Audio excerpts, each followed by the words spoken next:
Bismillahirrahmanirrahim. Assalamualaikum warahmatullahi wabarakatuh. Alhamdulillahillazi arsala rasulahu bil huda wa dinil haqqi liyudhhirahu 'ala dini kullih. Wa kafa billahi syahida asyhadu an la ilaha illallah wahdahu la syarika lah wa asyhadu anna Muhammadan abduhu wa rasuluhu la nabiyya ba'da. Allahumma shalli ala sayyidina Muhammad wa ala ali sayyidina Muhammad. Alhamdulillah Bapak Ibu jamaah Masjid Al-Ikhlas Perumahan GPA yang dirahmati oleh Allah Subhanahu wa taala. Pada pertemuan yang ke-8 ini kita telah sampai pada pembahasan hari-hari di mana menjelang hijrahnya Rasulullah SAW atau turunnya perintah hijrah yang pertama. Jadi dalam sirah itu disebutkan hijrah Rasulullah itu perintahnya turun sebanyak 3 kali. 2 kali ke Habasyah dan kemudian 1 kali ke Yasrib. Kejadiannya adalah semakin meningkatnya eskalasi dan teror, bisa dikatakan seperti itu, kepada Rasulullah bersama para pengikut beliau pada tahun keempat kenabian. Jadi setelah 1 tahun, setelah 3 tahun diumumkan tentang kenabian beliau, mulai meningkat berbagai tekanan yang dialami oleh para pengikut-pengikut beliau Shallallahu Alaihi Wasallam, sebagaimana yang sudah pernah kita kaji pada pertemuan bulan lalu. Maka kemudian Rasulullah sedikit mengubah metode dakwah beliau, yaitu dengan merahasiakan stelsel pembinaan beliau. Disitulah makanya kemudian kita kenal ada istilah namanya Darul Arqam, rumahnya Arqam bin Abil Arqam, sebagai tempat pembinaan utama Rasulullah bersama lingkaran-lingkaran inti beliau. Jumlahnya tidak banyak tetapi intens. Apa yang diajarkan oleh Nabi kepada para sahabatnya yaitu tentang isi Al-Quran. Dan juga di tahun keempat ini beliau hanya menampakkan aktivitas keislamannya melalui sholat di sebuah tempat perkampungan. Ya. Jadi basis ibadahnya dilakukan di perkampungan, tetapi basis pembinaannya dilakukan secara sembunyi-sembunyi. Ya, di situ Rasulullah melakukan pembinaan hanya setiap malam. Hanya setiap malam. Dan tumpah darah pertama dalam Islam itu terjadi ketika sahabat bernama Sa'ad bin Abi Waqqas itu menikam salah seorang musuh Islam, ya. Salah seorang kafir. Itu ditikam karena mereka menyakiti beliau. Ya, maksudnya sahabat Sa'ad bin Abi Waqqas ini kemudian membela diri. Disitulah pertama kali tumpah darah dalam Islam dilakukan oleh sahabat Sa'ad bin Abi Waqqas. Ya. Beliau ini termasuk salah satu dari 10 sahabat yang dijamin masuk surga. Dan beliau ini ahli memanah, sebagaimana yang saya sampaikan pada pertemuan kemarin. Pahlawan perang Qadisiyah di zaman Sayyidina Umar bin Khattab menjadi Amirul Mukminin. Umar melakukan perintah untuk membebaskan Syams dari pendudukan Persia. Yang Persia itu diberikan oleh Romawi untuk menjajah Syams. Karena konteksnya pada waktu itu Persia itu kalah dengan Romawi, menjadi bagian dari negara adik kuasa Romawi. Jadi kekuasaan itu memang dipergilirkan, Bapak Ibu semuanya ya. Situlah kemudian Sa'ad bin Abi Waqqas menjadi pahlawan pada waktu itu. Jadi beliau itu memimpin pasukan Islam untuk membebaskan Syams ya. Selama berhari-hari, berminggu-minggu tidak bisa ditaklukkan. Damaskus ini nggak bisa ditaklukkan sebagai pusatnya Syams pada waktu itu. Ya. Al-Quds itu belum menjadi ibu kota. Ya. Ibu kota dari Syams itu waktu itu pusatnya ada di Damaskus. Syams itu sekarang dipecah menjadi 4 negara, Bapak Ibu sekalian. Palestina, Syria, Lebanon, dan Yordania. Yordania ibu kotanya Aman, ya. Ibu kotanya Aman. Kemudian Syria ibu kotanya Damaskus, Palestina ibu kotanya Al-Quds, ya. Saya mencoba untuk menghindari kata Yerusalem karena pemberian nama Yerusalem itu memang dari orang-orang biasa disebut oleh orang-orang Israel. Ya. Sebagaimana saya menghindari menyebut kota Al-Khalil dengan nama Hebron. Ya. Al-Khalil itu kota dimakamkannya Nabi Ibrahim alaihissalam. Jadi di Palestina dan Syria, Lebanon, Yordania itu banyak situs-situs penting para nabi. Ya, banyak situs-situs penting para nabi. Di kota Bait Lahim misalnya itu kelahirannya Nabi Isa. Ya. Kemudian ada lagi kota namanya Asqalan, ya. Asqalan. Imam Ibnu Hajar al Asqalani itu lahir di situ. Sekarang menjadi wilayah Syria yang dicaplok oleh Israel. Ya. Lalu ada kota Nablus, tempat dimakamkannya Nabi Yusuf alaihissalam. Jadi banyak nabi-nabi dan rasul diutus, wafat di situ. Ya. Makanya kemudian kota ini menjadi sangat penting. Negeri ini menjadi sangat penting. Ada kota namanya Ariha. Saya menghindari menyebut Jericho. Ya. Tempat kelahirannya diutusnya Nabi Ayub alaihissalam. Jadi ketika bentrokan fisik ini terjadi berulang-ulang, maka ini dalam pandangan Rasulullah akan mematikan dakwah itu sendiri. Dalam keadaan dakwah Islam ini belum kuat, pengikut belum banyak, sangat tidak logik ketika dakwah ini kemudian harus terus-menerus berada diametral dengan penguasa yang ada. Kira-kira begitu logika pergerakannya. Ya, makanya kemudian keislaman itu oleh Rasulullah diperintahkan kepada para sahabat untuk disembunyikan. Ya, sebisa mungkin disembunyikan. Ya, pada pertemuan yang lalu saya pernah menyampaikan ya, bahwa Sayyidina Abdullah bin Mas'ud itu terang-terangan membaca surat Ar-Rahman di depan Ka'bah. Akhirnya apa? Digebukin. Beliau nggak kapok-kapok sampai akhirnya 3 kali digebukin pingsan. 3 kali berturut-turut membacakan surat Ar-Rahman di depan Ka'bah pingsan. Nah, itulah kemudian Rasulullah mempertimbangkan faktor-faktor keselamatan para sahabat. Jadi dakwah Islam itu bukan hanya soal menyampaikan kebenaran. Bukan harus ini kebenaran, kita harus berani. Iya, tapi kebenaran itu harus diselimuti dengan siasat. Kalau tidak, kebenaran itu akan mati sebelum waktunya begitu. Jadi menyampaikan kebenaran itu juga tidak kalah pentingnya, itu adalah mengemas kebenaran itu dengan strategi dan siasat. Kaum muslimin yang ada di negara-negara barat seperti Eropa, seperti benua Amerika, itu mereka tahu persis bahwa mereka itu adalah kaum yang minoritas. Makanya tidak serampangan di sana itu melakukan dakwah Islam. Dan alhasil luar biasa, bagaimana dakwah kaum muslimin yang ada di negeri-negeri Eropa itu bisa sangat berkembang. Salah satunya dengan pernikahan. Ya, dengan pernikahan. Jadi membuka masjid itu untuk dimasuki oleh berbagai golongan, berbagai bangsa, dijelaskan. Jadi masjid itu menjadi seperti etalasenya kaum muslimin. Di sana dibuat seperti museum. Bagi orang di luar sana yang kepingin mempelajari tentang Islam, dipersilakan masuk ke masjid, terbuka. Ya, terbuka.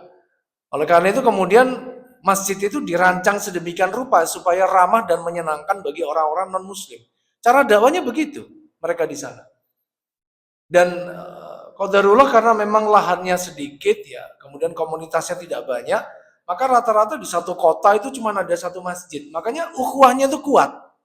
Ukhuwah Islamiyahnya kaum muslimin di negeri minoritas itu sangat kuat. Ya, mereka memiliki satu masjid basis, bukan hanya basis ibadah, tetapi juga basis ekonomi, basis sosial di sana dan sebagainya. Yang terbaru kan Ramadan tahun kemarin itu kaum muslimin berhasil di Amerika ya, menjadikan New York Times itu ya tempat paling bisa dibilang kemaksiatan itu kumpul di situ semua ya, tempat judi, tempat apa dan sebagainya. Lapangan itu, jadi area New York Times itu menjadi apa? Menjadi New York Square itu menjadi tempat sholat tarawih tahun 2023. Dan Ramadan 2024 kemarin itu bahkan kaum muslimin di Amerika itu lapangannya Capitol Hill itu ya, DPR-nya Amerika itu dijadikan tempat sholat Idul Fitri. Ini kan keberhasilan dakwah yang yang luar biasa hebat. Karena apa? Berstrategi, bersiasat. Ya. Bersiasat. Jadi pertemuannya dilakukan di rumahnya Arqam bin Abil Arqam, letaknya di sebelah timurnya Ka'bah. Sedangkan Darun Nadwa itu ada di sebelah baratnya. Sebelah baratnya. Ya, kalau peta itu utara, selatan begitu, sebelah kirinya itu Darul Arqam, Darun Nadwa, parlemennya orang-orang Quraisy ya. Kumpul seluruh fraksi-fraksi berbagai kabilah itu di situ. Di seberang timurnya itu Darul Arqam, dan tidak bisa diendus sama sekali oleh orang-orang Quraisy tentang pertemuan Rasulullah ini. Ya. Jadi letaknya di perkampungan Bani Makhzum yang ada di atas Bukit Sofa, terpencil dari mata-mata Quraisy. Jadi kenapa letaknya di atas Bukit Sofa? Supaya tidak bisa diamati. Dalam perang itu memang salah satu siasat itu menguasai tempat paling atas. Kalau menguasai tempat paling atas itu tidak bisa diserang. Karena yang di ataslah yang mampu menyerang yang bawah. Kalau mengintai itu dari atas, ya bukan dari bawah. Itu strategi perang begitu. Nah, berbagai tekanan yang dilancarkan orang-orang Quraisy itu mulai dari pertengahan atau akhir tahun keempat kenabian. Ya, jadi tahun-tahun ini, ya, mulai masuk bulan Rajab, ya, Sya'ban, Ramadan itu sudah mulai tekanan-tekanan itu sangat tinggi. Ya. Jadi diarahkan khususnya para kaum mustad'afin, orang-orang du'afa. Ya, orang-orang du'afa dari kalangan para sahabat itu diserang. Ya. Seolah-olah Mekah itu menjadi sangat sempit. Awalnya Mekah itu negeri mereka. Mekah itu kota kelahiran mereka, tempat mereka makan, mencari nafkah, berkeluarga. Mekah itu seolah-olah menjadi sempit. Setiap gang yang dilewati oleh kaum muslimin itu tidak dilewati mereka kecuali dihina, dicaci, dipukul. Ya, jangan bayangkan tiba-tiba jalan begitu ya, dikepruk. Nggak ada salah, nggak ada apa, dikepruk. Saya langsung membayangkan, oh seperti ini ya. Kaum muslimin di Palestina ya, yang saat ini terjajah oleh Israel itu nggak ngapa-ngapain di sniper, nggak ngapa-ngapain di rudal ya, sampai seolah-olah di rudal oleh pasukannya Israel itu sudah menjadi makanan sehari-hari mereka. Ya, sampai per hari kemarin itu total korban sudah 42.000 lebih yang wafat ya, 42.000, 17.000 diantaranya itu adalah anak-anak. Ini sudah bukan perang Bapak Ibu ya, ini adalah kejahatan perang. Ini udah genosida. Ya. Jadi kan bisa bayangkan para sahabat itu dulu seperti itu. Tiba-tiba pulang dari pasar, diikat, dia ditarik, kemudian dicekik dan sebagainya. Sangat berat.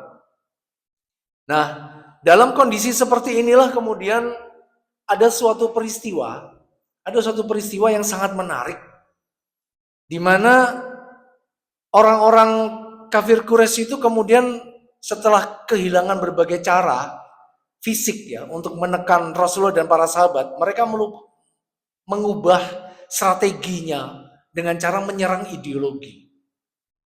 Mereka menyerang ideologi dengan kemudian meminta nasihat kepada orang-orang Yahudi yang ada di Madinah. Meminta nasihat.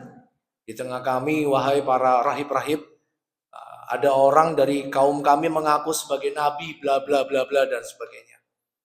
Maka para rahib itu kemudian berdiskusi lalu pergi ke Mekah untuk mengajukan beberapa pertanyaan tentang ideologi Islam di depan para sahabat untuk menguji bahwa Rasulullah itu adalah nabi. Ya, tujuannya adalah mempermalukan Rasulullah tentunya. Jadi ditanya beberapa pertanyaan. Salah satunya adalah pertanyaan, jadi ada pertanyaan tentang Zulkarnain. Ada pertanyaan tentang Zulkarnain, lalu ada pertanyaan tentang kisah Ashabul Kahfi. Ya. Ashabul Kahfi itu kisahnya baru terjadi 2 abad yang lampau, sekitar tahun 300-an Masehi. 3 abad setelah Nabi Isa diangkat ke langit, ya, terjadilah kisah tentang Ashabul Kahfi. Nah, kisah ini kemudian terkenal dari mulut ke mulut, terutama di kalangan Bani Israel. Kisah ini diverifikasi ke Rasulullah, ditanyakan. Nah, maka Rasulullah kemudian mengatakan, besok kalian akan menemukan jawabannya. Ternyata kemudian besok mereka datang lagi ke Rasulullah, belum ada wahyu yang turun. Lalu Rasul mengatakan, besok kalian akan menemukan jawabannya. Sampai berturut-turut selama 15 hari. setengah bulan wahyu itu nggak turun. Wahyu itu nggak turun. Para sahabat ini mulai cemas. Kok nggak ada wahyu ya? Biasanya atas pertanyaan orang-orang kafir, orang-orang non-muslim, atas pertanyaan-pertanyaan sulit, itu wahyu turun. Ini kok nggak ada? Ini para sahabat mulai gelisah. Lalu turunlah namanya surat Al-Kahfi. Yang di situ salah satunya menegur Rasulullah bahwa kalau engkau menjanjikan sesuatu kepada manusia, katakanlah insya Allah. Nah, lalu surat Al-Kahfi ini berturut-turut memuat banyak kisah untuk menjawab pertanyaan-pertanyaan para rahib-rahib Yahudi tadi. Salah satu ayat yang berbicara tentang kisah Ashabul Kahfi ini ternyata menjadi perintah, isyarat bagi Rasulullah untuk meninggalkan Mekah. Jadi kisah Ashabul Kahfi itu kenapa kok turun? Ternyata ini rahasianya adalah merupakan isyarat awal bahwa kalian harus pindah dari Mekah. Loh kok bisa? Mari kita simak ayatnya. A'udzubillahi minasyaitonirrajim. Bismillahirrahmanirrahim. Yang artinya, dan apabila kalian meninggalkan mereka dan apa yang mereka sembah selain Allah, maka carilah tempat berlindung di dalam gua. Niscaya Rabb kalian akan melimpahkan sebagian rahmatnya kepada kalian dan menyediakan sesuatu yang berguna bagi kalian dalam urusan kalian. Kita tahu bahwa 7 orang Ashabul Kahfi ini murid dari Bartolomeus. Bartolomeus itu salah satu muridnya, hawarinya Nabi Isa. Yang mereka mempertahankan keimanannya dari seorang raja yang dia itu kemudian menjadi salah satu sebab kenapa akhirnya muncul agama baru yang menyimpang dari agamanya Nabi Isa. Ya, Ashabul Kahfi ini kemudian dicaci, ya, diintimidasi dan sebagainya. Kisah ini menyebutkan bahwa Allah mengilhamkan kepada para Ashabul Kahfi untuk hijrah. Ya, konon hijrahnya itu sampai ke Turki, Antokia. Hijrahnya itu ke Antokia. Jadi isyarat tentang ayat ini itu merupakan wahyu secara tidak langsung kepada Rasulullah bahwa kalau bumi itu terasa sempit, hijrahlah engkau. Begitu. Lewat kisah ini. Lalu kemudian kisah kedua tentang Nabi Musa dan Khidir. Nabi Musa dan Khidir. Ya, kisah lengkapnya Bapak Ibu bisa cari sendiri. Tapi pada intinya adalah Nabi Musa yang kemudian selalu bertanya tentang apa maksud Nabi Khidir kok melakukan hal yang beliau itu aneh. Seperti melubangi kapal, membunuh anak yatim, merubuhkan rumah dan kemudian membangunnya. Kok tindakan-tindakan aneh dilakukan oleh Nabi Khidir. Nah, ini mengisyaratkan bahwa berbagai hal itu tidak selamanya sejalan dengan logika. Tidak sejalan dengan logika. Tetapi di balik hal yang tidak sejalan dengan logika itu terdapat hikmah-hikmah yang Allah itu hendak berikan kepada hidup kita. Ya. Jadi nanti hikmah-hikmah itu akan mampu untuk mengalahkan atau membalikan keadaan kalian. Kira-kira begitu. Nah, kisah ketiga tentang Zulkarnain. Ya, Zulkarnain ini adalah seorang penguasa yang solih, penguasa yang bijaksana yang melakukan perjalanan di muka bumi ini. Ya, dengan pengertian bahwa kisah Zulkarnain dimuat dalam wahyu tersebut bahwa bumi itu milik Allah, maka jelajahilah bumi ini. Allah akan memberikan kekuasaan kepada siapapun yang dikehendaki dengan adanya perjalanan. Dan artinya ini mengindikasikan bahwa seorang muslim tidak boleh berhenti. Jangan coba, Bapak Ibu coba amati dari tiga kisah ini. Ashabul Kahfi, kemudian Nabi Musa dan Khidir, serta Zulkarnain di dalam surat Al-Kahfi. Semuanya punya satu kesamaan. Ada yang bisa nyebutkan Bapak Ibu? Kesamaannya apa? Semuanya punya 3 kesamaan, satu kesamaan. Betul, perjalanan. Yang pertama kisah Ashabul Kahfi, berpindah dari kotanya ke kota yang lain, ke gua. Berjalan, berpindah tempat. Pergerakan. Yang kedua kisah Musa dan Khidir, perjalanan menyusuri sungai. Berbagai negeri dijelajahi. Pergerakan. Yang ketiga adalah kisah Zulkarnain. Itu juga mengindikasikan adanya pergerakan. Maka umat Islam itu tidak boleh statis. Umat Islam tidak boleh statis. Bahkan program-program takmir itu tidak boleh statis, harus ada pergerakannya. Program takmir itu. Melakukan rihla misalnya, itu boleh silakan. ada dinamisasi, melakukan inovasi program. Pokoknya jangan mandek. Kegiatan itu jangan mandek. Hari ini subuh ini dipenuhi oleh bapak-bapak, besok subuh ini dipenuhi sama remas. Harus ke situ pikirannya. Karena umat Islam itu memang tidak boleh berhenti. Jadi kisah Zulkarnain ini nanti akan menjadi spill ya, menjadi semacam bocoran tentang salah satu tanda hari kiamat. Ya, jadi beliau itu membangun sebuah tembok ya. Diduga tembok itu berada di sebuah celah ya, di negara namanya Georgia, salah satu negara pecahan dari Uni Soviet hari ini. Itu ada sebuah celah ya, diduga di situ temboknya untuk menghalangi Ya'juj dan Ma'juj ya. Nanti kedatangan mereka di hari kiamat ya, menjadi musuh terakhir yang dikalahkan oleh Nabi Isa setelah terbunuhnya Dajjal ya. Dajjal itu terbunuh di kota Lydian ya. Orang-orang Israel menyebutnya kota Lot ya. Makanya kemudian kota Lot ini dijaga oleh banyak tentara Israel karena mereka meyakini hadis Nabi tentang terbunuhnya Dajjal di situ. Dajjal itu nanti akan menjadi pemimpin mereka, orang-orang Yahudi. Ya, dia akan dikalahkan oleh Nabi Isa, dibunuh di sana. Setelah itu musuh terakhirnya yaitu benar-benar muncul. Musuh terakhirnya Ya'juj dan Ma'juj. Ketika mereka datang turun dari tempat tinggi, mereka menghabiskan seluruh sumber daya alam dan air yang ada di tempat mereka melewat. Ya, kemudian tidak ada satupun yang mampu membendungnya, maka kaum muslimin meminta kepada Nabi Isa supaya Allah menolong mereka. Di situ Nabi Isa itu kemudian berdoa dengan sungguh-sungguh kepada Allah. Turunlah hujan, kemudian seluruh Ya'juj dan Ma'juj itu, bangsa Ya'juj dan Ma'juj itu akhirnya terkapar. Yang menjadi bangkai mereka akhirnya tersapu ke laut dan bersihlah dunia ini dari najis. Ya. Selama 7-9 masa, Al-Mahdi dan Nabi Isa itu masih hidup ya. Kemudian nanti Nabi Isa wafat, disolati oleh kaum muslimin dan Imam Mahdi, kemudian tinggal tersisa Imam Al-Mahdi. Setelah beliau wafat, maka kemudian berangsur-angsur nanti populasi kaum muslimin, populasi orang-orang beriman itu menyusut. Sampai-sampai satu orang beriman dikepung oleh 1000 orang-orang yang kafir. Hadis Nabi Sahih Muslim itu menyebutkan keadaan yang sangat genting. Sampai-sampai di situasi akhir zaman itu, laki-laki terbaik di zaman itu adalah laki-laki yang menyuruh temannya berzina dengan perempuan, lalu dia mengintip di balik tembok. Itu laki-laki terbaik di masa itu. Jangan bayangkan, itu disebut sama Rasulullah laki-laki terbaik.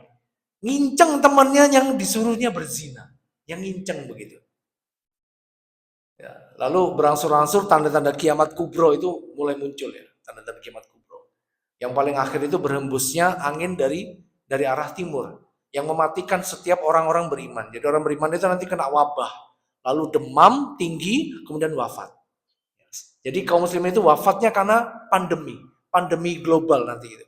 Pandemi global, wafat, tersisa dunia ini orang-orang kafir. Ya, pada saat itulah kemudian Al-Quran ini diangkat. Tidak ada satupun buku yang dicetak di dunia yang itu adalah mushaf Quran. Quran ini musnah. Ilmu terakhir yang Allah cabut ini dari bumi itu adalah ilmu tentang waris. Fikih faraid. Itu nanti ilmu terakhir yang benar-benar hilang. Ilmu pertama yang dicabut Allah itu fikih sholat. Ilmu tentang sholat itu hilang nanti. Ya. Ilmu terakhir itu faraid, waris. Ya, banyak di antara kita itu kesulitan ya memahami ilmu tentang waris. Karena memang ini ilmu akhir zaman. Ilmu akhir zaman. Betapa banyak kan saudara, keluarga, kerabat itu bisa berakhir dengan bunuh-bunuhan gara-gara rebutan warisan. Karena ini memang ilmu akhir zaman yang terakhir kali diangkat oleh Allah Subhanahu wa taala. Bapak Ibu semuanya dirahmati oleh Allah Subhanahu wa taala, diperkuat lagi dengan turunnya surat Az-Zumar. Ayat ke-10 Allah berfirman, orang-orang yang berbuat baik di dunia ini memperoleh kebaikan. Dan bumi Allah itu luas. Bumi Allah itu luas. Wal ardullahi wasi'ah. Kata Allah. Sesungguhnya hanya orang-orang yang bersabarlah yang dicukupkan pahala mereka tanpa batas. Maka kemudian ini menjadi isyarat. Isyarat sudah turun perintah hijrah. Nah, Rasulullah itu begitu Bapak Ibu. Memahami wahyu itu tidak dibaca dengan media seperti mushaf. Wahyu itu turun di dalam hati beliau, langsung tercetak di dalam pemikiran beliau. Oh, maknanya begini. Jadi Rasulullah itu memahami wahyu tidak lewat proses belajar, tapi langsung mengetahui begitu saja. Itu bedanya dengan kita, ilham. Manusia itu mendapatkan wahyu dengan cara ilham. Jadi wahyu itu ada 6 jenis ya. Ada wahyu yang turun kepada nabi ya. Ada turun wahyu pada nabi, itu disebut ilham. Ada wahyu yang turun kepada para wali, itu disebut karomah. Wahyu yang turun kepada manusia biasa itu disebut ilham. Ada pula wahyu ya, bisa dikatakan wahyu berita yaitu dari syaitan, rasa was-was, rasa takut. Ada wahyu itu sifatnya insting, naluri, itu pada hewan. Hewan itu kenapa kok bisa melakukan aktivitas seperti itu walaupun tidak diajari? Itu karena diwahyukan oleh Allah. Langsung diajari oleh Allah. Kucing itu nggak diajari mandi, sudah tahu caranya mandi. Ya, sudah tahu caranya mandi. Burung itu nggak tahu caranya makan, sudah tahu bagaimana mencari makanan. Lebah itu nggak diajari sama induknya, tapi dia udah tahu caranya mencari nektar bunga. Itu namanya wahyu. Nah, Rasulullah itu langsung memahami. Ayat ini turun berarti perintahnya sekarang sudah jelas. Hijrah. Pertanyaannya kemudian kemana? Kemana? Nah, disitulah kemudian Rasulullah itu menyiapkan sebuah strategi. Tempat hijrahnya ini haruslah lebih baik daripada Mekah. Kalau nggak ada yang lebih baik dari Mekah, berarti nggak usah hijrah. Hijrah, namanya hijrah itu berpindah dari satu kondisi yang tidak baik menjadi kondisi yang lebih baik. Ya. Disitulah kemudian Rasulullah berijtihad bahwa ada seorang raja yang bijaksana. Setiap orang yang berlindung di bawahnya dalam berbagai golongan dan agama itu akan dilindungi. Dialah Raja Najasyi, Negos atau orang Negro. Ya. Raja Najasyi yang memimpin sebuah negeri namanya Habasyah atau sekarang itu disebut Ethiopia. Ethiopia itu dulu kerajaan raksasa, Bapak Ibu sekalian. Kerajaan besar. Sekarang menjadi salah satu negara apa? Negara miskin. Peradaban itu diwolak-walik.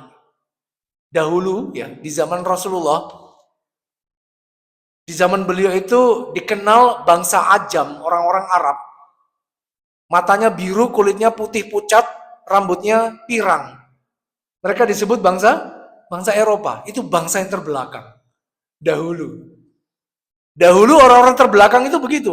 Kulit kok pucat, mata kok biru, rambut kok kuning. Aneh, dulu itu begitu. Sekarang gimana keadaannya? Kita kalau ada orang bule gimana? Merasa minder. Kita ada orang bule merasa minder. Sekarang itu terbalik. Jadi dulu mereka disebut bangsa Ajam, orang-orang non-Arab. Orang-orang non-Arab. Itu justru keadaannya terbelakang. Keadaannya terbelakang. Maka kemudian Rasulullah itu memerintahkan beberapa kaum muslimin hijrah ke Habasyah. Melarikan diri untuk menyelamatkan agamanya, dan itu terjadi di bulan Rajab. Bulan Rajab itu kurang lebih 12 atau 13 hari lagi dari sekarang. Sekarang ini tanggal 18 atau 19 Jumadil akhir. Setelah itu bulan Rajab. Ya. Di bulan Rajab ada peringatan hari besar apa? Isra Mi'raj yang terjadi tanggal 27 Rajab. Ya. Ini harus diingat Bapak Ibu, ini peringatan hari besar kita, harus diingat. Ajarkan anak-anak kita peringatan-peringatan hari besar Islam. Ya, bulan Rajab. Disunahkan perbanyak berpuasa, ya, perbanyak amal solih. Nanti di bulan Syaban perbanyak puasa sunnah. Ya, puasa sunnah mutlak apapun itu diperbanyak sebelum masuki Ramadan.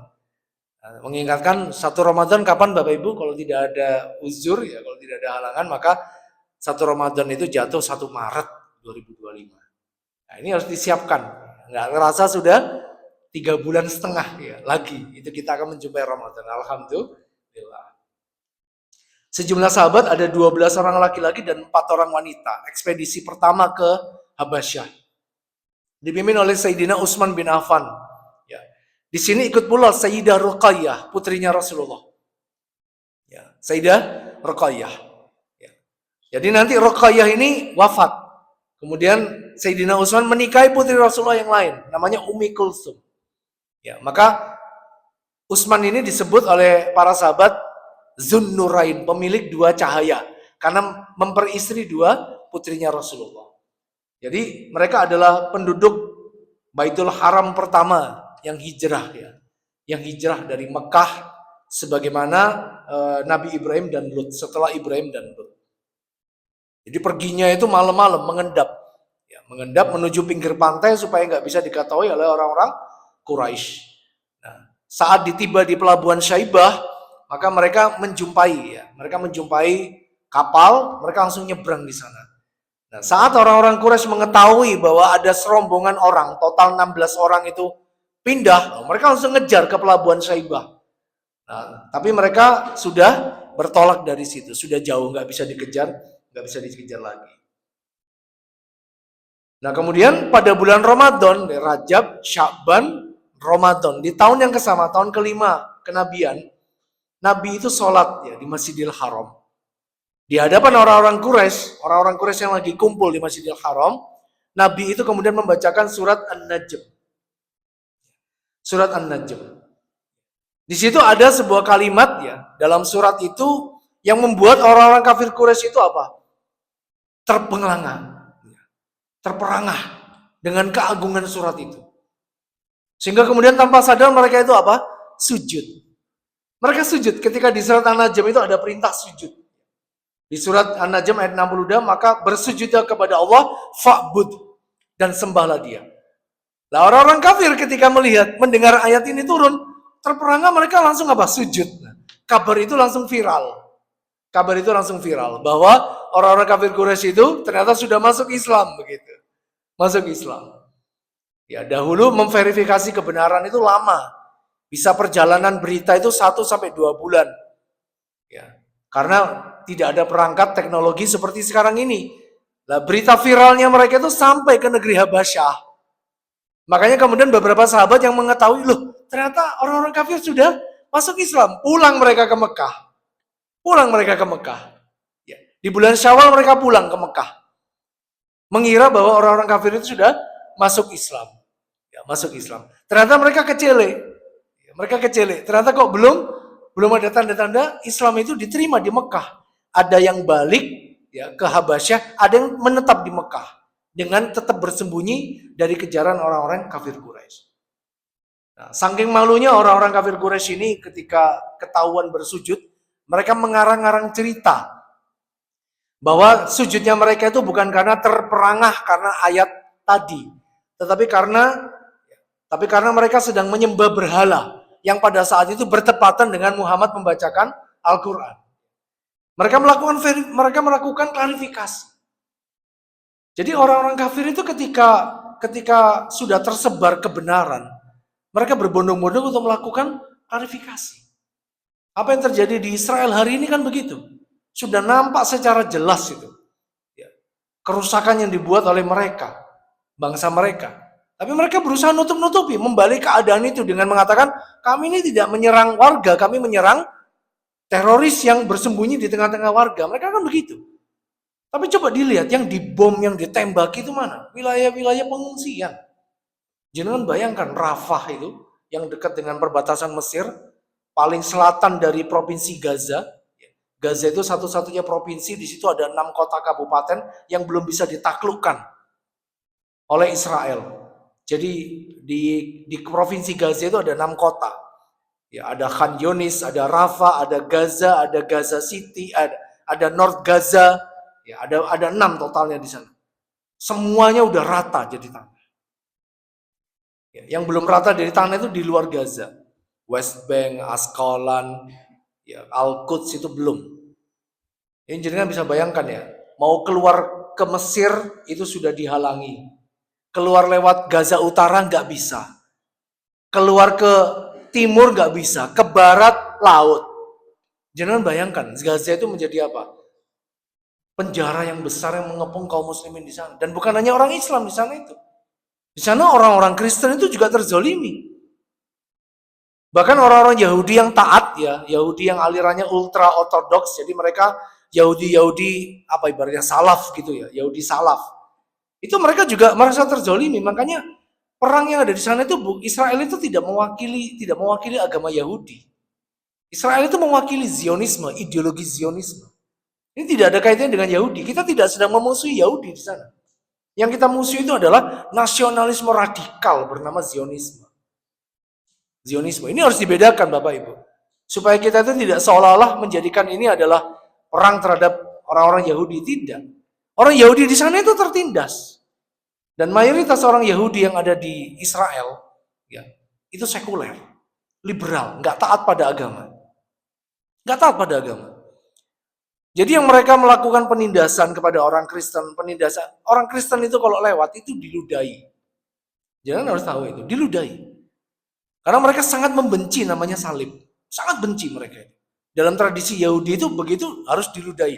Sunnah agama mereka itu gitu. Kalau ngelihat salib ya atau patung itu, karena mereka sangat anti, sangat anti. Makanya kemudian yang menjadi musuh bersama itu bukan Yahudi di sana. Orang Yahudi yang taat itu banyak, kemudian sedikit, kemudian apa? Dizolimi juga, nggak mendapatkan tempat. Ya mereka ya dipopor pakai senjata, dicekik dan sebagainya. Sama, mereka tertindas. Tertindas. Ya. Dan namanya penjajah itu selalu mengklarifikasi kebenaran. Ya. Menutup-nutupi kebenaran. Bapak itu dirahmati oleh Allah Subhanahu wa Ta'ala. Orang-orang Quraisy itu sangat meradang ketika kaum muhajirin ini berhasil mendapatkan tempat yang ada di Habasyah. Maka kemudian diperintahkan hijrah kedua oleh Rasulullah. Masih di tempat yang sama di Habasyah. Kali ini jumlahnya lebih banyak, 83 orang laki-laki. 83 orang laki-laki. Jadi mengetahui berita itu orang-orang Quraisy ini sangat marah ya, karena akan semakin banyak kaum muslimin yang selamat. Ya, kaum muslimin yang selamat. Maka mereka mengutus 2 orang dari kalangan orang-orang Quraisy pergi ke Habasyah untuk melobi Raja Najasyi supaya mengembalikan 83 orang lagi, 83 orang itu kembali ke Mekah. Diutuslah Amr bin As ya, sebelum masuk Islam beliau, serta Abdullah bin Abu Rabi'ah. Amr bin As ini diplomat ulung. Beliau penakluk negeri Mesir di zamannya Sayyidina Umar bin Khattab menjadi khalifah. Ketika nanti masuk Islam, Amr bin As. Ya, dalam peristiwa Siffin beliau memihak tentaranya Muawiyah, ya, berselisih dengan pasukannya Ali bin Abi Thalib. Jadi di masa itu masa-masa sulit ya, setelah Sayyidina Utsman itu wafat, kepemimpinan berpindah ke Sayyidina Ali, masa-masa sulit selama 6 tahun itu. Kaum muslimin terbelah menjadi dua kubu ya. Ada kubu Muawiyah yang berpusat di Mesir, kemudian ada kubu yang berpusat di Syams, kemudian ada kubu Ali bin Abi Thalib yang pusatnya di Irak. Ya. Jadi 2 kubu itu punya pengikutnya masing-masing. Nah, Amr bin As ini nanti memihak Sayyidina Muawiyah. Ya. Ammar bin Yasir, ya, salah satu sahabat utama yang pada kisah paling awal tentang kenabian saya pernah cerita, beliau bersama 2 orang ayah dan ibu beliau, Sumayyah dan Yasir bin Amr, itu adalah syuhada pertama dalam Islamnya. Ada syuhada pertama dalam Islam. Nah, Sayyidina Ammar bin Yasir ini memihak Sayyidina Ali. Ini ikut dalam rombongan 83 orang itu. Maka Amr bin As beda sama Ammar bin Yasir ya. Amr bin As dan Abdullah bin Abu Rabi'ah ini diutus oleh orang Quraisy untuk pergi ke Najasyi. Mereka melobi uskup yang ada di sana karena kerajaan Najasyi itu Kristen ya. Kristen. Mereka diutus untuk bertemu dengan uskup, menceritakan tentang adanya orang-orang muhajirin ini. Mereka berkata, wahai Tuan Raja, sesungguhnya ada beberapa orang bodoh yang telah menyusup ke negeri Tuan. Nah, teks ini ada di dalam Sirah Ibnu Hisham dengan ringkasan dari penulis buku ini, yaitu Syekh Safirrawan Al-Mubarakfuri. Mereka ini telah memecah belah agama kaumnya dan juga tidak mau masuk ke dalam agama Tuan. Jadi agama kami dipecah belah, tapi juga nggak mau masuk agama Tuan, agama Kristen maksudnya. Mereka datang sambil membawa agama baru yang mereka ciptakan sendiri. Lihat, ini sudah mulai membangun stigma. Membangun stigma bahwa agama Islam ini adalah agama yang diciptakan oleh Muhammad.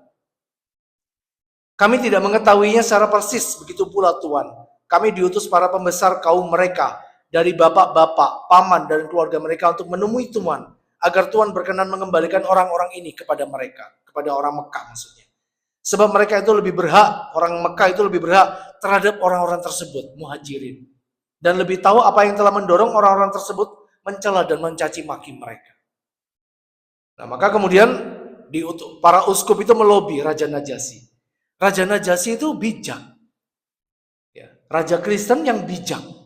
Gak langsung menelan mentah-mentah berita yang dibawa oleh 2 orang utusan orang-orang kafir tadi. Beliau melakukan verifikasi berita. Betul nggak? Valid nggak ini beritanya? Dipanggillah. Dipanggillah kaum muslimin muhajirin itu ke depan mereka. Diadu. Juru bicaranya pada waktu itu adalah sepupunya Rasulullah, saudara kandungnya Ali bin Abi Thalib, yaitu Ja'far bin Abu Thalib. Sayyidina Ja'far ini adalah sepupu Nabi yang wajahnya paling persis dengan Nabi Muhammad SAW. Sedangkan Ali bin Abi Thalib itu suaranya paling persis dengan Nabi. Ya, suaranya paling persis dengan Nabi. Vokal beliau, intonasi beliau, cara membaca Quran beliau itu paling persis dengan Nabi. Kalau Ja'far bin Abu Thalib itu wajahnya persis dengan Nabi. Sayyidina Ja'far ini salah satu panglima dari perang Mu'tah yang nanti akan wafat. Menjelang Rasulullah itu wafat, Rasulullah mengutus 4 orang panglima perang untuk menghadapi Romawi. Ini perang paling dahsyat, paling berat di akhir hidup Nabi. Ya, beliau berpesan panglima perang ini dipegang oleh Zaid bin Harithah, komandan perangnya. Beliau adalah anak angkatnya Rasulullah, Zaid bin Harithah. Kalau Zaid wafat, jadi Rasulullah itu udah tahu nanti Zaid itu akan wafat, maka digantikan oleh Ja'far bin Abu Thalib. Kalau Ja'far wafat, maka digantikan oleh Abdullah bin Rawahah. Maka Rasul berhenti pada saat itu. Nah, nanti 3-3-nya ini wafat semua dalam perang Mu'tah. Saking beratnya perang itu. Jadi cuma dihadapi oleh 3.000 kaum muslimin melawan 200.000 orang Romawi. Jangan bayangkan, ini pasukan terbesar di dunia pada masa itu. 200.000. Karena Romawi sudah mencium gelagat bangsa Arab ini datang dengan kekuatan baru. Negeri-negeri sekitarnya sudah ditaklukkan. Ini bahaya. Kekuatan politiknya Romawi ini bisa hancur kalau ini nggak segera dikalahkan.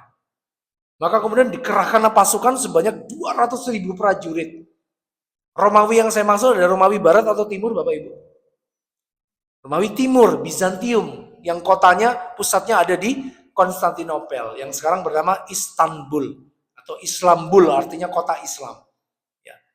Jadi lupakan Romawi Barat. Romawi Barat udah runtuh duluan. Sedangkan yang masih bertahan sampai 1000 tahun, 1 milenium itu adalah Romawi Timur.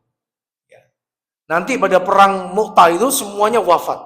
Ya, 3 orang itu wafat. Kaum muslimin berijtihad di situ.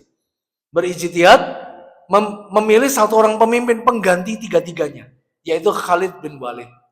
Nanti dalam kisah perang itu disebutkan Khalid itu kemudian mengubah strateginya.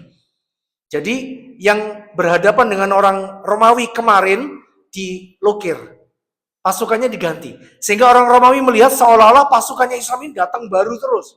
Padahal orang-orangnya sama, jumlahnya sama, tapi dilukir. Yang pasukan tengah maju ke depan, yang depan maju ke belakang. Yang pasukan belakang maju ke tengah, dilukir begitu. Sehingga seolah-olah orang Romawi ini mengira bahwa pasukan Islam ini datang banyak. Maka mereka nggak berani maju lebih lanjut. Nah, pada saat mereka nggak berani maju lebih lanjut, Khalid ini memimpin pasukannya untuk mundur setahap demi setahap. Sampai akhirnya kembali ke Madinah dengan selamat. Para sahabat mengatakan, kok Khalid ini pengecut? Tapi Rasulullah tidak. Rasul justru memuji tindakannya Khalid dengan mengatakan, Khalid ini adalah Saifullah al-Maslul. Pedang Allah yang senantiasa terhunus. Datang ke Madinah tidak dengan menyarungkan pedang, tapi pedangnya tetap terhunus. Alias beliau itu mundur terhormat. Kenapa? Karena yang lebih dipentingkan oleh Sayyidina Khalid itu adalah keselamatan kaum muslimin. Nah, Ja'far bin Abu Thalib ini wafatnya itu diketahui oleh Rasulullah. Jadi ketika berkumpul dengan para sahabat di Madinah, Rasul ini mendapatkan wahyu, kabar dari Jibril. Zaid bin Harithah wafat. Maka Rasul mengumumkan pada para sahabat, Zaid telah wafat. Para sahabat kaget, wafat. Kemudian berapa saat kemudian Rasul terdiam, turun wahyu lagi, dikabarkan sama malaikat Jibril, Ja'far wafat. Dan saat ini dia sedang bermain-main di surga dengan kedua sayapnya. Jadi mujahidin itu salah satu nikmat yang diberikan Allah kepadanya adalah di surga itu dikasih sayap. Bisa terbang ke arah manapun di seluruh penjuru surga yang dia mau. Subhanallah. Berapa saat kemudian beliau mengatakan, Abdullah bin Rawahah wafat. Setelah itu beliau terdiam. Nabi itu tahu persis siapa yang wafat dari kalangan para sahabatnya. Nah, Raja Najasyi ini Bapak Ibu sekalian, nanti di akhir episode, ya, itu beliau masuk Islam. tetapi keislamannya disembunyikan. Bagaimana bisa kita ketahui bahwa beliau masuk Islam, Raja Najasyi ini? Pada satu episode di Madinah, Rasulullah itu tiba-tiba terdiam mengabarkan kepada para sahabat, saudara kita Raja Najasyi wafat. Ayo kita lakukan sholat gaib. Nah, disitulah kemudian para ulama tarikh menyimpulkan Raja Najasyi ini Muslim. Di akhir hidup beliau, beliau itu masuk Islam. Cuman karena beliau itu meskipun hidup sezaman dengan Nabi, beriman dengan Nabi, tetapi beliau tidak pernah bertemu dengan Nabi, maka Najasyi tidak digolongkan sahabat, tapi digolongkan tabi'in. Ya. Jadi syarat sahabat itu 3, bertemu dengan Nabi, sezaman dengan Nabi, dan beriman pada Nabi. Abu Lahab, Abu Jahal, Walid bin Mughirah, itu bertemu dengan Nabi, sezaman dengan Nabi, tapi tidak beriman pada Nabi, maka dia tidak digolongkan sahabat. Begitu pula namanya sahabat Uwais Al-Qarni, tinggal di ujung negeri Hijaz yang sangat jauh, nggak bisa ketemu Rasulullah, nggak bisa ikut semua perang. Sampai akhir wafat beliau nggak pernah ketemu sama Rasulullah. Tapi Rasul mengabarkan pada para sahabat, nanti kalian kalau ketemu seorang laki-laki yang di telapak tangannya ada bekas luka, sopak kulitnya. Jadi warna tangannya kayak luka bakar gitu ya, berbeda warnanya dengan kulit yang lain. Maka kalian minta doa keberkahan darinya. Bertawasul dengan doa keberkahan karena dia adalah laki-laki yang berbakti kepada kedua orang tuanya walaupun tidak bisa menjumpai aku. Nah, Uwais Al-Qarni karena tidak pernah bertemu dengan Rasulullah, walaupun beriman dengan Nabi, walaupun hidup sezaman dengan Nabi, beliau digolongkan oleh tabi'in. Nanti ketika Khalifah Umar menjadi khalifah, pada suatu musim haji, beliau menanti-nanti kedatangan Uwais Al-Qarni.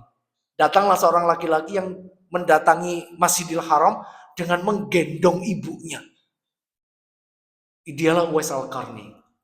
Uwais Al-Qarni ini sebelum haji, beliau melatih dirinya bawa kambing naik turun bukit. Ketika ditanya sama orang-orang itu, ngapain orang ini kurang kerjaan kok naik turun bukit? Ternyata apa? Beliau sedang apa? Melatih dirinya. Nanti kalau musim haji tiba, harus kuat menggendong ibunya. Subhanallah.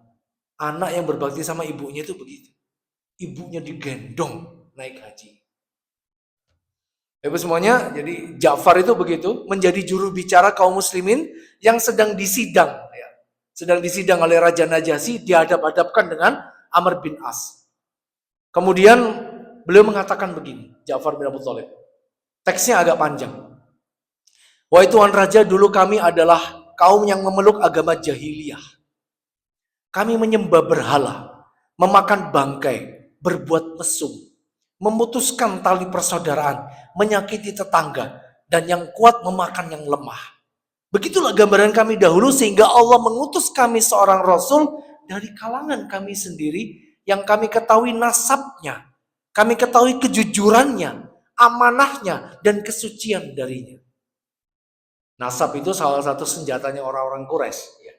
Masyarakat Arab itu terbiasa bertanya tentang nasab. Sayyidina Abu Bakar itu termasuk orang Arab yang paling ahli tentang ilmu nasab. Beliau menyuruh kami kepada Allah dan mengesahkan dan menyembahnya. Serta meninggalkan penyembahan kami dan bapak-bapak kami terhadap batu dan patung. Beliau juga memerintahkan kami berkata jujur, melaksanakan amanat, menjalin hubungan silaturahim, berbuat baik pada tetangga, menghormati hal-hal yang disucikan dan darah. Beliau melarang kami berbuat mesum, berkata palsu, mengambil harta anak yatim, dan menuduh wanita-wanita yang suci dengan perzinahan. Jadi seluruh ajaran-ajaran Islam yang universal, yang bisa diterima oleh orang-orang non-muslim, itu disampaikan semuanya oleh Ja'far. Makanya dakwah kepada non-muslim itu tidak dengan ayat-ayat dan dalil. Dakwah kepada mereka itu dengan apa? Dengan kebaikan-kebaikan yang ma'ruf. Kebaikan itu ada ahsan, ada solih, ada ma'ruf, ada khairat. Ini beda-beda. Kebaikan yang disepakati oleh seluruh umat manusia tanpa kecuali dari berbagai agama apapun, itu disebut ma'ruf. Itu disebut ma'ruf. Dalam agama apapun yang namanya mencuri itu buruk. Itu makanya disebut ma'ruf. Dalam agama apapun membunuh orang itu buruk, itu disebut ma'ruf. Dalam agama apapun judi itu buruk, itu ma'ruf. Menyakiti perempuan KDRT itu buruk, itulah ma'ruf. Tapi solih itu maknanya adalah baik menurut Allah Subhanahu wa taala. Dan itu tidak perlu dipertentangkan dengan orang non-muslim. Jangan pernah berbicara soal perbedaan akidah dan ibadah dengan non-muslim. Memang berbeda. Bekerja samalah dalam hal-hal yang disepakati dalam kebaikan yang universal. Mengelola dakwah kepada non-muslim itu begitu. Ini yang dilakukan oleh Sayyidina Ja'far. Ya, teksnya agak panjang ya. Teksnya agak panjang. Intinya adalah Amr bin As ini kemudian kalah. Nggak bisa menunjukkan hujahnya. Maka beliau melakukan sebuah trik. Yaitu disogok. Dibawalah uang dalam jumlah banyak, dikasihkan ke uskup. Harapannya uskup itu nanti meneruskannya kepada Raja Najasyi. Raja Najasyi kemudian merespon. Disidang lagi. Diketemukan kaum muslimin, Amr bin As dan para uskupnya. Beliau mengambil sebuah dahan, sebuah ranting kecil. Yang dikatakan oleh orang-orang muslim itu benar. Sesungguhnya Isa bin Maryam tidaklah jauh berbeda dengan ranting ini. Artinya apa Bapak Ibu? Artinya apa? Isa bin Maryam adalah makhluk Allah. Pada saat itulah ulama tarikh itu akhirnya menyimpulkan Raja Najasyi pada waktu itu sudah masuk Islam. Cuman beliau menyembunyikan keislamannya. Karena apa? Khawatir nanti terjadi goncangan politik yang luar biasa. Maka beliau menyembunyikan keislamannya sampai akhir hayatnya. Tapi lewat dialog ini sudah bisa diketahui bahwa Raja Najasyi itu sudah memeluk agama Islam dan meninggalkan agamanya yang lama. Maka kemudian beliau mengatakan pada para pengawalnya, kembalikanlah harta itu kepada mereka. Saya tidak membutuhkan apa-apa yang Allah beri kepadaku tanpa harta. Allah menjadikan aku raja tanpa melalui harta. Maka aku akan mengembalikan kerajaan Allah ini tanpa harta pula. Aku nggak butuh hartamu. Ini raja yang bijaksana begini. Raja yang benar-benar baik itu begini. Makanya kemudian dalam urusan kenegaraan Bapak Ibu, itu bukan tidak selalu ya. Kita memilih pemimpin itu karena dia Islam. Kalau dia pemimpin, dia dari kalangan non-muslim, yang paling penting adalah dia itu adil. Dia itu adil. Paling sedikit kemudorotannya. Kira-kira begitu. Makanya kaum muslimin di Amerika itu dengar-dengar. Itu katanya memilih Trump daripada Joe Biden. Kamala Harris ya, penerusnya Joe Biden. Kenapa? Karena di eranya Joe Biden lah kemudian terjadi dukungan besar-besaran kepada Israel menggenosida kaum muslimin yang ada di Palestina. Dengar-dengar begitu. Halo misal, mungkin sampai di situ dulu episode pada kali ini, yang pada intinya berbagai siasat ya, yang dilakukan oleh orang-orang musyrik gagal total. Sehingga komunitas kaum muslimin yang ada di Najasyi ini bertahan di sana sampai Fathu Mekah tiba. Jadi Ja'far bin Abu Thalib itu tidak pulang ke Mekah sampai Fathu Mekah tiba. Jadi beliau di sana sampai tahun ke-8 Hijriah. Ya, tahun ke-8 Hijriah. Kenapa? Karena belum mendengar bahwa Mekah itu telah bebas. Kabar itu berlangsung lama Bapak Ibu semua. Jadi nggak ikut perang Badar, nggak ikut perang Uhud, nggak ikut perang Khandak. Kemudian nggak ikut penaklukan Mekah, nggak ikut perang Bani Mustalik dan sebagainya. Nggak ikut semua peperangan yang terjadi di Madinah. Tahu-tahu dengar kabar, loh kok ternyata Mekah sudah ditaklukkan, ayo pulang ya. Makanya kemudian beliau bersama 83 orang ini nggak pernah ikut dalam peperangan-peperangan selama di fase Madinah bersama sahabat Ammar bin Yasir. Beliau tidak ikut. Boleh bisa episode bulan depan insya Allah akan membahas ya tentang pemboikotan yang dialami oleh para sahabat. Aku qouli hadza wa astaghfiru lakum innahu wal ghafurur rahim. Kalau mungkin ada pertanyaan sebelum saya akhiri.